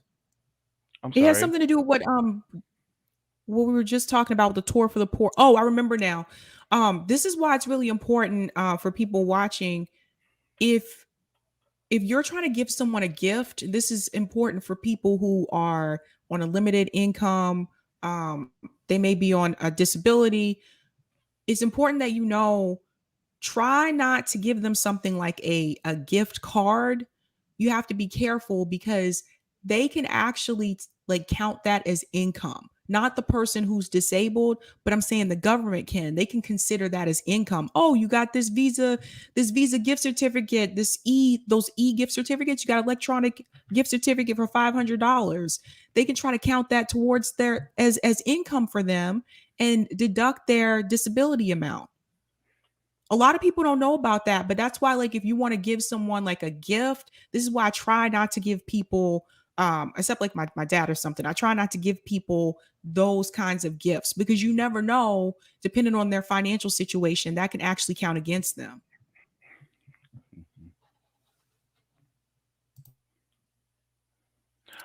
I saw something as well that if you're trying to give somebody something through Venmo, Cash App, or something in the notes section, just put it as gift in the notes, for that person as well. And I believe this is a good time to start using trade again. Whatever we can use, even if we have to, mail money to each other without do whatever we can, man. Because I don't like them all in our business like this, and we have to do whatever it takes. I think using this a strategy like that will make us stronger, especially us doing work for each other in these cities and these small towns and whatnot. We can use what we have as far as labor and whatnot just to stay under the radar as far as not passing money through them. You know what I'm saying? Take your money out your I don't give a fuck.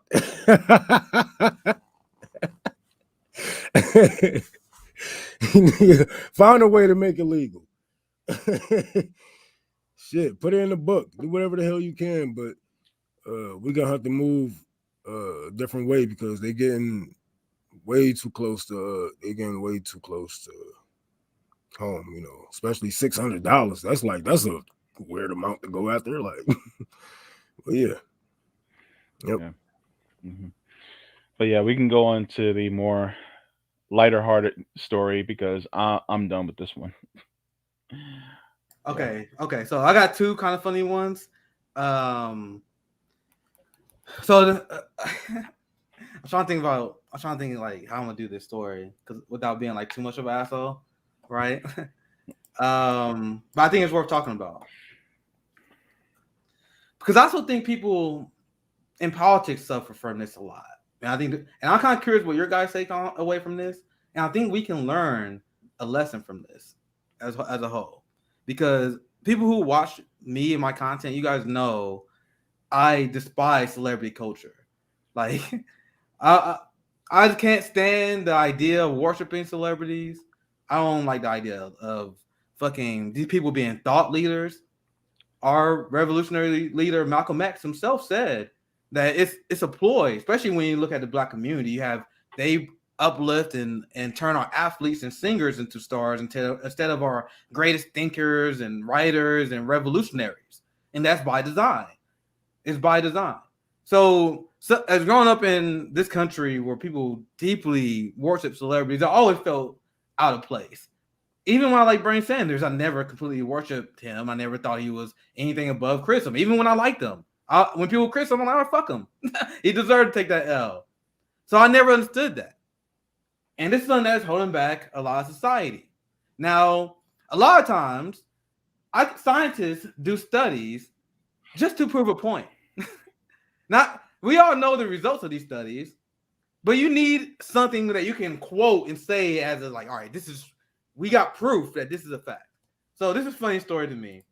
Because now we got proof that people who worship celebrity assessed people are less intelligent. New study claims. So I was like, bro, there's nothing you can convince me to tell me isn't true. And I actually like how they did the study because I actually dive into detail. I know I clicked the study on Reddit because I knew it came from the New York Post. So I'm like, all right, I want to make sure, I want to see how it's done, right? So when I actually read how they did the study, it actually was done pretty well. 1,700 people. That's a pretty decent size sample size for these kind of studies. And they did not present it as they was asking them about celebrities. It was a general questionnaire. And they was asking them scales. Like, all right, are you somewhat interested in your favorite celebrity's life? Are you obsessed with and then they had different sliding scales. Are you obsessed with your favorite celebrity's life? Every detail? And then the final scale, which they reported, was they asked the people, will you commit a crime? If you were lucky enough to meet your favorite celebrity and they asked you to commit a crime as a favor, will you do it? So they start small, starts good. And then at the same time, they asked them a lot of other questions to throw them off. So as a way to, so they won't influence their answers on other things. So they're like, are you active? Like, what your profession, your family history? So they don't know what the thing is really about. And then they give them a cognitive test, and they found that the people who are obsessed over celebrities in their life, like the people who follow like Kim Kardashian's butt on Instagram. And I want to be clear here. And when they talk about this, if you are someone who just enjoys someone's art, like if you have a favorite comedian and you watch their stand-up all the time, they're not talking about you. They're talking about people who like, I want to know like what they eat every day. Like they stalk their Instagram. They the people who like they're obsessed with like the Ben Affleck, some like Jennifer something relationship. Like Jennifer. Yeah, Bennifer. Like they Bennifer fans. Like these people get torn up when something happened to Taylor Swift, the Swifties, like all this. They talking about these people. And they found that these people who are obsessed over these people, not just enjoy their art, but obsessed, they score significantly lower on the cognitive test and critical thinking. So I'm gonna give you guys thoughts on that because this is something that kind of I'm like, bro, I hate, and I see this happen in politics as well. That's why I'm talking about this as well. Because for a long time, I used to think the left and progressives are being above the fray. Because we know that Biden bros are cultists and they worship politicians. If you look at Trump and MAGA, they are literally a fucking cult of Donald Trump, who is a celebrity. So this is very relevant because I think this is one of the biggest things that destroyed our political discourse is them turning politicians into celebrity-like figures. Republicans electing Ronald Reagan. Now you got Republicans who love Donald Trump. Now you got Obama taking Netflix deals. Hillary Clinton on Hulu. Pete Buttigieg's got a Hulu deal now. You guys see what they're doing? So I want to get, what's your guys' initial thoughts on this? I still got plenty to say, but I'll pass it to the panel. I was just gonna say I'll be right back, y'all. I'll be right back. I'm sorry, Spurna. Okay, I was just gonna say it doesn't surprise me, just because like if you're a lot of times people who are obsessed with like celebrities like that and they're always following them, that's less time that they're spending doing like critical thinking, right? And so anything these celebrities say or do, they believe it, they follow them, they want to sometimes they want to look like them, they want to dress like them. I think we saw this like years ago with Paris Hilton and oh, what's the girl's name? Oh, Nicole Richie, like Paris Hilton, Nicole Richie, and then later on, like you said, with the Kardashians and stuff like that. Like there are people who literally like try to look like Kylie Jenner. And so they just lose their self. Like they don't have their own identity anymore because they're trying to be like someone else. So again, like that's less time that you're spending doing critical thinking. And you can kind of say the same thing for people too who are obsessed with some of these politicians. You'll see the same thing because like AOC is pretty much like a celebrity and she's supposed to be a politician. And so you have people like follow her and like they think, oh, I wonder what AOC wore this and I want to wear that too. And they just don't think for themselves anymore. And that's unfortunate, but they have to be able to like have their own opinion and have their own ideas. And when you become obsessed with celebrities like that, a lot of times you lose that. And you see that a lot with a lot of the Rogan people now. And when I covered the Rogan show, that's why I mentioned. And when I did my segment, I'm like, I just don't understand people who like worship these rich celebrities' opinions. Like, and then people still said, "Oh no, I know Rogan is he don't know what he's talking about in politics." Like, all right, why are you listening to him then? Because he's rich and famous. Why don't you guys catch yourself on that shit? Like, and I grilled and people who like Rogan watch that video and they're like, "Oh yeah, I know you got good points, but like all the excuses you're making for no reason. You can enjoy someone's work, but there's almost like a code where people like follow it, like everything he does is they trying to emulate his lifestyle. I'm like, bro, you gotta walk your path. Like you can take motivation off people, you can learn from people, but there are people who take it to the next level where they worship everything that they say. And now, hold up. I saw a comment. Quakers, hold up. Neil deGrasse Tyson, do you guys know about this? Accusations of rape? What? Yeah, I heard about it. What? I didn't know about that. Wait, what? It was during the Me Too whole thing. What? The time I just saw the comment. I didn't know that. Wow. Yeah. Neil deGrasse Tyson was also accused as well. I saw you just threw me all the way off. Quaker anarchist. Uh-oh. If anyone know anymore, let me know because I don't know that much. So I don't want to comment on stuff that I already don't know that much about. I didn't know about that before. Yeah. So I heard about it. Yeah. And it went away like in the night. So it disappeared really quietly. I used to like Neil too, man. He one of the many people I stopped following a long time ago. But I used to like him back in the day. Back when I was a little shit lib. Yeah. I'm gonna be honest with you. Okay, I'm about to give out a confession. Y'all better be ready. Y'all better hold on to your hats. I used to listen to celebrity gossip. I watched Wendy Williams every single day. How you doing? Yeah, I was that guy. And you could ask me about certain celebrities, and I'll be like, "Oh yeah, this happened because of this, and that." And then for some reason, I grew up. I got turned off, and I was just like, "No, why the hell am I watching this lady right now?" And so it got to the point where I was like, "You know what? Nah."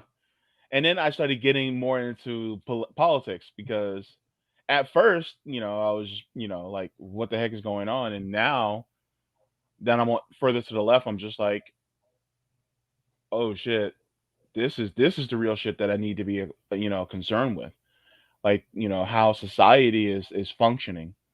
And so, but yeah, I used to watch her show like every day. I sometimes I would find myself watching E. Yeah, JB has had his transition. Yeah, we all did. That's why I was like, celebrities are stupid. Like, there were celebrities I used to like, and I'm like, all right, this is stupid. But Savvy, go ahead. I was gonna say Behind the Music was my thing. VH1 Behind the Music documentaries. I used to watch those. I used to watch those too. Yeah. Everybody lost. It was always about someone that lost all their money. Like they had one about TLC and they had one about MC Hammer, and I'm like, it's always about people that lost all their money or something. Yeah. I used to always watch The Fabulous Life and Cribs. Those are my shows. Cribs. MTV Cribs. Yeah. Anyone? I don't know. I found a. I'll leave it. I don't worship no celebrity. I just worship Goku. That's the only thing I worship. Goku, my nigga, bro. He taught me how to fight, bro. Man, the Church of Kamehameha. So Quaker and Anarchist has receipts. I never knew about this actually.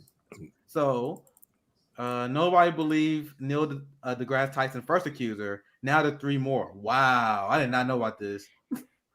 Oh my god, bro! So Neil deGrasse Tyson is so beloved. He had an accuser that came out. Everyone was like, "Fuck this, hell nah." I didn't know about this. People was like, "Hell nah, not him, bro, not him, not him." So no one believed Tashaya Ahmed when she said Tyson had raped her in the 1980s. Now 3 other women tell BuzzFeed News that he harassed them, including one who's sharing her story publicly for the first time. Now, the only thing I'm gonna say, and we seen what happened to Tara Reid. We see what happened to all these women that come out against popular people, especially people who are beloved like Neil deGrasse Tyson. So the only thing I will say about this story that I don't know that much about is historically it has been shown you get no benefit for coming out and accusing someone who's extremely popular, extremely well beloved. So that's all. I'm gonna leave with that. I'm gonna keep it there until I learn more about this. We can go through the list a little bit. But it's like I don't think people will just make this shit up. Like I don't know. We see there had to be a little bit for it, but we see. But also, how many accusers do you see come out that are black, and how many times do their story actually make headlines versus somebody else? That's her, or I don't know what picture they're using here. No, Ashley. Hold up. I'm trying to see who actually. Yeah, Ashley. Yeah, Ashley. That's her right here. Who's this? Who's this then? Is that the author? That's the other woman. That's the Tashaya Ahmed. Okay. Yeah. I see. So Tashaya. So she came out. Wait, hold up. So who came out first? Who came out first? I'm actually interested in seeing. Whoa. Hey, look. Did they believe her? Who did they didn't believe? He said I said no one believed. See, look, no one believed her. Wait, hold up. You guys see that? So no one believed her when she had accusation. Then she made an accusation. And then people started looking into it. You guys see what I'm saying here? What I just said. Well, it's a white woman accusing a black man versus a black woman accusing a black man. I'm just saying, man. I'm just saying. That's very interesting. Once again, I'm not pretending I'm an expert in the story. You guys, I'm learning about this in real time. But that is very interesting, isn't it? That's scary. My husband has a shirt, a Neil deGrasse Tyson shirt that says "Y'all motherfuckers need science." The thing is, I know get rid of that shirt. That nigga need help. Man. I know that there's a lot of people who dislike Neil deGrasse Tyson because he's cringe. But I don't think being cringe is a crime. That sucks because I watched his what's that name of that series when he did on space? What is it called again? Cosmos. Cosmos. I like that. I thought that was a good series. I liked it. But once again, I'm not attached to these motherfuckers. It doesn't surprise me that he may be a piece of shit. May or may not be a piece of shit, right? But respect a lot of these people. I mean, they've been in their little circles of power for a while, and once like a lot of people take advantage of those power, especially like somebody just said that he's connected with the Pentagon, he's connected with NASA, and like he's gonna be like, even if these women do have video on this man, like he's gonna be strict. They're probably gonna put him behind some desk, just take him off of Twitter or something, but he's gonna be straight. And like Nick said, they're not gonna get anything but a couple of paragraphs in the article. So this is crazy. I didn't know this. What in the hell? I don't know who they are, but that sounds crazy. I know who they are. Well, yeah, I'm older than y'all, so. But Lord, what? Quaker, are you sure? Not Ferris. What? I mean, Quaker got receipts, so you know. People? Oh my! She got receipts. So I have one more. I have one more fun story we can and we can kind of wrap up 10 questions and wrap up after this because To me, I just think this is funny because, and I preface this story by saying this. I think I want kind of interested in your guys' thoughts too on this, because I want people that adjust with data and new information as it presents itself. So I used to believe that we can take over the Democratic Party. I literally used to believe it. I used to think like, yo, I see all these people saying that they believe in Medicare for all. I see all these people who say they want to cancel student loan debt. I see all these people who say they want to increase the minimum wage. So if we had politicians that ran on that stuff, why couldn't we just take the shit over? You see the flaws in my logic there? That's assuming that we have a fair fucking democracy that actually worked, for one. And it also assumes, this is something I realized recently. It also assumes that like whenever you see them polls where it says 7 out of 10 people who support Medicare for all, that is significant, but those polls don't say how many of you willing to sacrifice and fight for it. So why the conclusion that I made recently is that the American people are actually very progressive and leftist in ideas, but how much does that change when you ask them how much will you sacrifice for it? So people will say, I'm down for Medicare for all. Are you down to march for it? No. Are you willing to withhold your vote for it? Nope. So to me, that other number is almost insignificant now. To me, it's like how much are you willing to fight for it? So I used to think that because people used to say yes on these quizzes, that they're willing to sacrifice other things, and they're not. So many reasons why I'm like, all right, this plan to take no Democratic Party is not working. Now I shared you guys my favorite tweet, my worst ratio of all time, where John Legend replied. Well, I explained to them I'll explain to people the concept. If you believe in taking over the Democratic Party, voting for Joe Biden is a bad strategy anyway. Because if that's your strategy, you'd be better off allowing Trump to win and then trying again in 2024 with a progressive. So what you guys were doing, even if you agree with taking over the Democratic Party, your guys' strategy was beyond fucking stupid, falling behind in Joe Biden. So now, instead, you guys got to wait for a Hail Mary primary, or that they won't even allow you to happen. Or I don't know what your guys' plan. Because now Kamala going to take over, Pete going to take over. You guys might not have a legitimate progressive chance until 2032. I am not bullshitting you.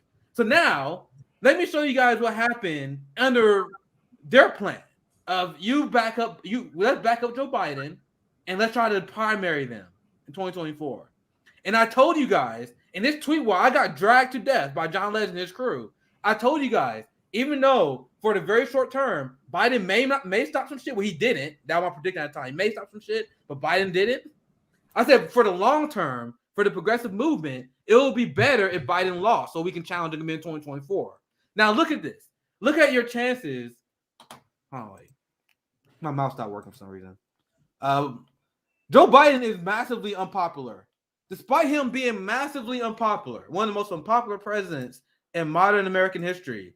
Look at this polling for the next election. 40%.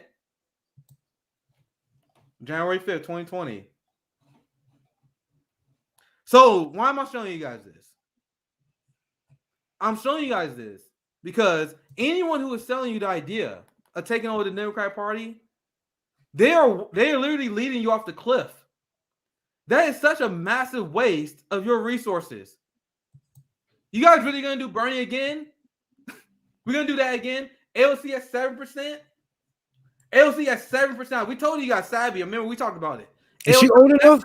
Is she old enough yet? Yeah, she'll be old enough by next election, I believe. So I told you guys, AOC is a horrible leftist leader. How is she not dominating? How is she not? How is she not dominating? Because she's horrible at politics. Anyway, what's your guys' thoughts on this? There's a lot to say about this, but I gotta show you something. Go ahead, Savvy.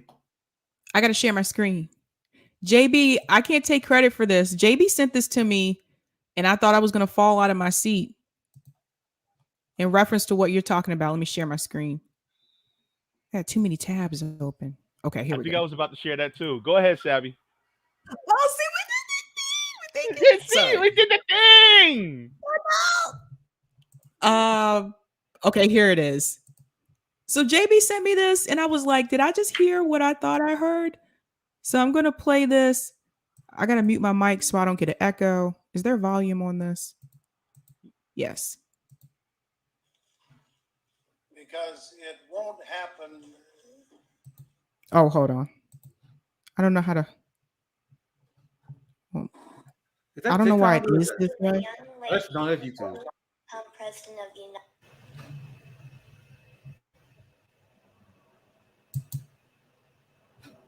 Oh, hold on.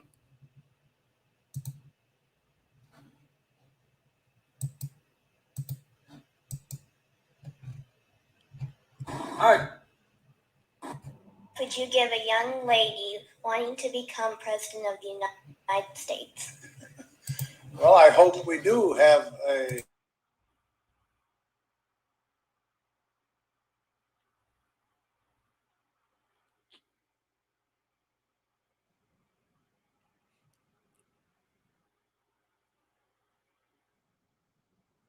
Your husband always get kicked out of our lobbies if he was playing with us, doesn't he? I can share it. Sabby, can't hear it.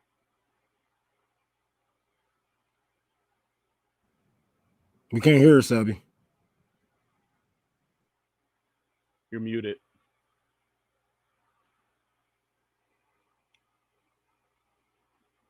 Sorry, let me put it in the same window. That's probably why it's doing that. Could you give a young lady wanting to become president of? Okay, so basically, she asked like, what would you give a young lady to be president of the United States? And this was Gerald Ford, and this is his response.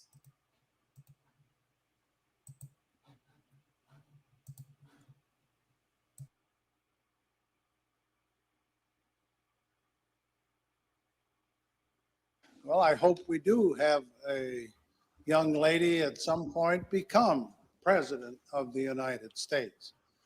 I can tell you how I think it will happen, because it won't happen in the normal course of events. Either the Republican or Democrat political party will nominate a man for president and a woman for vice president.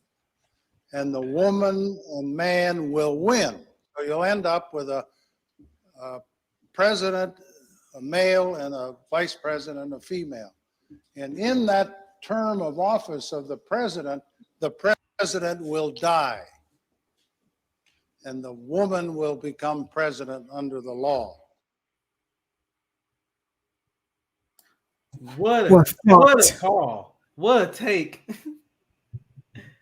What a take. He's biting the fucking no, I'm playing. What a take that was. That aged like wine. That aged like wine. And he said he must be Nostradamus. And I sent that to Sabby, and I was like, what? I literally almost fell out my seat. I was like, what the hell? That's crazy. How is that video not going floating and going viral everywhere? Because that's the first time I've seen it. Like, what? The DNC fought Bernie more than they fought in COVID. The video was like, oh, you're on your own states. Sorry. Mm-hmm. Thanks for the votes, guys. That's funny. AOC is only 1% above Clinton. Oh, I do want to preface this by saying I know these polls are weird. But they do give you an interesting framework to work with right now.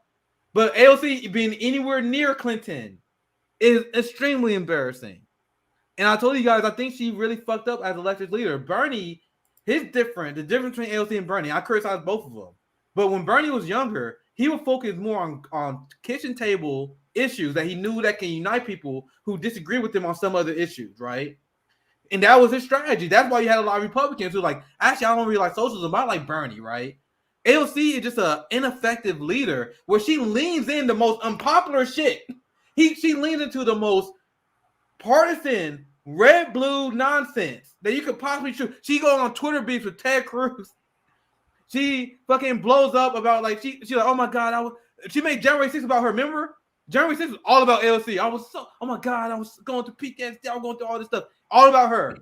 And when people rightfully call her out about not wearing a mask and not being in New York. Yeah, they just called her out for that. She talking about, oh, you just mad because you can't have sex. Well, man, stop it. Even if they were, they rightfully called you out. They got you on that.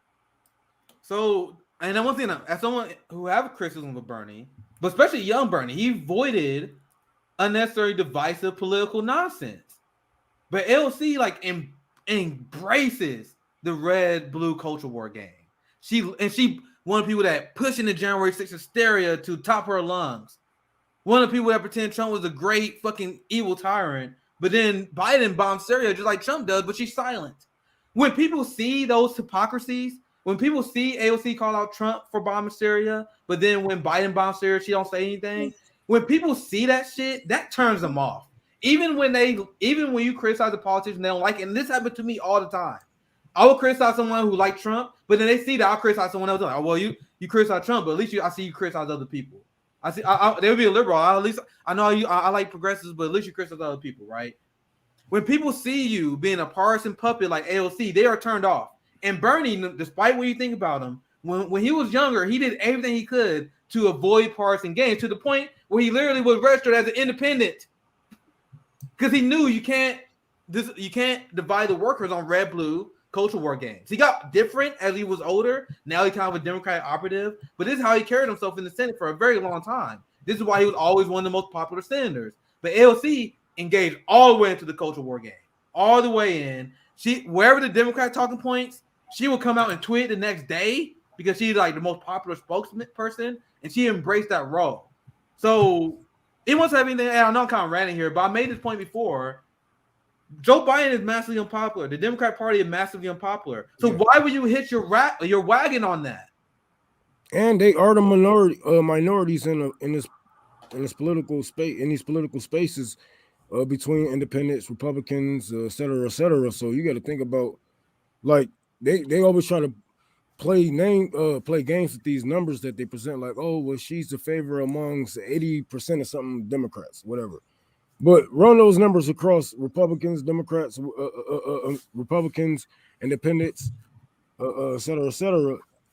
I'm pretty sure it's going to dip way low than what you would think because, she's hot on Twitter and whatever. But a lot of these people in real life don't give a rat's ass about AOC or even Bernie Sanders for real. Because even when he was going out canvassing, people didn't even know about Bernie. People like this.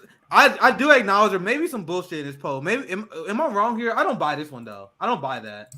I don't know. Am I wrong? I don't buy these two. Like there's some things about this that like kind of maybe I don't believe these two. Like these two got me questioning the whole thing. Like, bro, Buttigieg at 9%. Fuck no, bro. I don't believe that.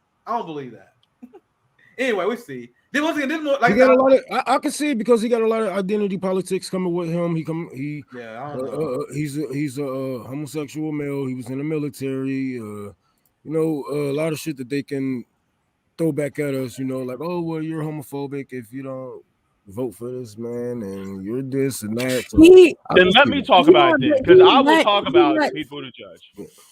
He lied to Black mothers in South Bend, Indiana, and told them that he was going to help their kid. There was a Black boy who was found hanging from a tree, and Pete Buttigieg never looked into it and said he was going to look into it. He also is the reason why the Black police chief at the police department in South Bend, Indiana, he removed the Black guy, the Black officer that reported that there was racism going on in the police department against him and other officers. Instead of removing the people who were racist, he removed the Black officer for reporting it. And he never came back and resolved that and fixed that. So that's why a lot of people don't know about that. Like I knew about that when he was running as president, but they even had a town hall in South Bend, Indiana, telling him that he needed to answer to those things. And he was literally sitting on stage at the table and all the Black people were like, you're the mayor, you need to do something about it. And he was just sitting there like this, like a scared little boy. And that was when he was running for president. So how was he going to be president of the United States and he couldn't even handle what was going on in Little South Bend, Indiana? Oh, that's why there's no way Pete Buttigieg will ever get over 1% of the Black or Latino vote. I'm not so, but JB, what you want to say? No, remember when a black woman said that you're not going to get my vote, and he goes, "I wasn't asking for it." Yeah, I remember. That's Peter Paul Montgomery Buttigieg, and yes, that's all his names. He got 5 names. Dude, can you imagine? And that shows, that story alone shows how much the media protected Pete Buttigieg. Can you imagine how much they will play that clip of Bernie Sanders? If a black woman asked Bernie Sanders for a vote, I'm not here for your vote. Bro, that would be the most played clip in the history of politics, and Bernie will call saying some shit like that to a black woman. Yep. Anyway, thank you for the super chat, baby Gerald. Well, someone right when I'm about to read it. Hold up. What do you say? I forget the guy who was running the guy who called him out on the debate stage. There was a guy, I can't remember that guy's name. He was running for president too in the Democratic primaries, and he called that out to Pete Buttigieg and said, "You were the mayor. Why didn't you do something?" And Pete Buttigieg didn't respond. He had no response to it. And Pete Buttigieg still lasted throughout the Was it Tim Ryan? Eric, the guy from California. Oh, Eric Swalwell. There you go. Yeah. Yeah, he called it out across the stage. He said, "You're the mayor. Why didn't you do something about it?" Eric Swalwell, that dude just had like some sort of big Twitter meltdown. Not meltdown, but liberals was all like retweeting him because he was like, "Oh my God, I got this fucking death threat." And it was like a big story. And I'm an asshole here. I'm gonna get in trouble. But how is it a fucking story when a public official get a death threat on Twitter? This motherfucker went like, "Oh my God, I get death threats on Twitter, and I'm just some guy with a podcast. Only got 60,000 followers on Twitter. You are a fucking congressperson." And he went on Twitter like, "Oh my God, these death threats." Shut the fuck up. Shut the fuck up. I'm going with the job, man. You got that on your first day. Stop acting like it's new. You just need something to talk about. So they know they can. So the reason I bring that up, and I know I'm an asshole for saying this. So my thing is, why are you flagging this? Like I promise you, every single senator in the United States, check Kristen Sinema's DMs. Go ahead. I bet it looks glorious. I bet it's amazing if they're open. So the point is, every single politician in America can make that tweet. "Oh my God, I got a death threat." Why did he make it? This motherfucker was looking for sympathy, bro. He was looking for likes and retweets on Twitter. And you're a fucking politician? So that story wasn't significant enough to cover, but I saw that in passing one time. And I was like, "Dude, you're a fucking pussy, bro. What? Oh my God, I'm a politician. I got all this power. I got a security detail, but I got a death threat on Twitter." What? Tell them to talk to Tara Reid. Right. Before people bitch at me, bro, I get death threats, bro. I get them all the time, so I don't want to fucking hear it. If I can deal with it, your ass with a security detail can deal with it. So I only brought it up because it's like, shit, we about to wrap up anyway. I heard Eric Starwell, and I saw that. I was like, bro, this dude, fucking, oh my God, I'm being harassed on Twitter. And liberals ate it up. Liberals like, "Oh my God, Trump fucking ramped up the rhetoric. Oh my God, we got to protect Starwell." Like, "Oh, I cannot believe you niggas are so basic." Anyway, that's my Eric Starwell. I will never forget that. Like, that was like, bro, are you serious? How you spell his name? I'll see if I can find it. Let's see if I can find it. I know he had an ad where he was changing diapers as part of his campaign ad. He was changing diapers. Here it is. What do you fucking do? I hope they were good kids. Here it is. This happened last week. Eric Swalwell shared a private conversation with a man who threatened his life on Twitter. Oh no, that never happens. And then he was using that as a way to attack Tucker Carlson and Joe Rogan. He was like, "This is the rhetoric that comes from Tucker Carlson, Joe Rogan, man, because I got a threat on Twitter that everyone gets, and you're a fucking congressperson. Are you serious? Close your DMs then, nigga." Bitch Yeah, ass. bro. Why you reading your DM? You got a staffer that's on your fucking Twitter for one. Damn, why they don't got a tweet? Where the hell the tweet? I was looking for a tweet. A man DM'd, "I should be shot." Someone did that to me too, bro. For my family's safety, I asked Twitter to help ID him. So he's trying to get him doxxed. because he's a congressperson. Because he's a congressperson, he had the power to get people doxxed who trolls him. I don't got any sympathy. Fuck that guy. But you see the mindset of these people? That was anyway, I tweet. thought that was funny. Every time I hear this do this, I will never forget about this now. I was like, bro, are you serious with this? That's funny. Anyway, I think that's good. We 2 hours in. We start with Stabby. Anything you want to promote? Anything you want to share before we wrap up today? Tomorrow night, Caleb Maupin will be on. He's going to talk about his book BreadTube and Imperialism. So that should be pretty cool. I know some of you are just like, what is BreadTube anyway? So like Caleb Maupin, he's going to come on and explain all of that in his book and in connection to Max Blumenthal's article with the Gray Zone. So that should be pretty cool. And then other than that, I'm still working on getting people for the Women's Summit. So I am planning a Women's Summit. That'll be February 26th and February 27th. Rome, anything you want to promote? Man, what are you doing for Tour for the Poor? Shit, I'll be in New York pretty soon, about a week or so, and I still got the thrift store. Still working on the thrift store. I just went to go actually do some measurements on the land and whatnot. Talk to the owner about giving up some paperwork.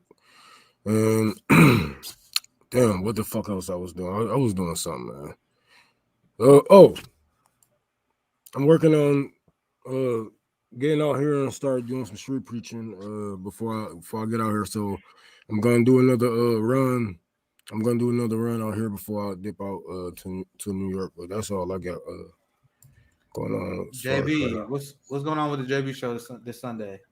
So on JB show this Sunday, I'm going to be having Professor George Lee on, and we're going to be talking about his, the education that he does, not just in the classroom, but outside of the classroom. And so I'll be doing that. And on the JB Font channel, this Saturday, I'll be talking to Kit Cabello from Heartlands Media. We'll be having a conversation there as well on my channel. So it should be a pretty good weekend. Hell yeah. So I got share. Someone sent me this while I was live, since we were talking about January 6th. So this is my final thought here. This is a funny ass tweet. I had sex that was more violent than January 6th. Yeah. So I want to end it with that thought. Well, I have Saturday. We're gonna have a great stream. Saturday, Danny Highphone will join us, and after Dr. Kareem Batesh. So one of the most important things that's going on right now is the global political shift of China as our new superpower. Danny Highphone is amazing on the issue of China, and also going to bring, you guys know Dr. Kareem Batesh from International Leftist Coalition. So my Saturday show after the holidays, after New Year's, after Christmas, I'm finally back. Saturday show, it should be dope. So thank you everyone for watching. This is May. Revolutionary Blackout, sign out. Take care, guys.